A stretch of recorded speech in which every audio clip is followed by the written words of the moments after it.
سلامونه، نیکې هیلې او احترامات.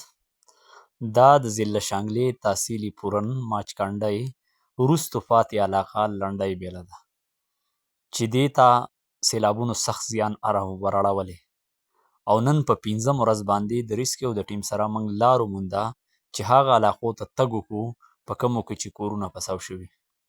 دې سیلاب که په دې دره کې د 2 کسانو ته مرګ ژوبله اړولې، خو بلې غاړې ته د خلکو دنیا تاوانونه کړي چې په هغې کې د خلکو کورونه ارتاو شوي.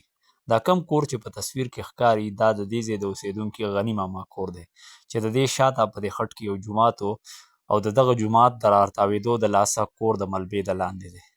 نن په 6 ورځ باندې خلک راغلي چې د دې کور دا سامان راوباسي. د دې سره یو بانډه هم د خاورو لاندې شوې، لیکن د سامان راوښکل ډېر زیات ګران دي.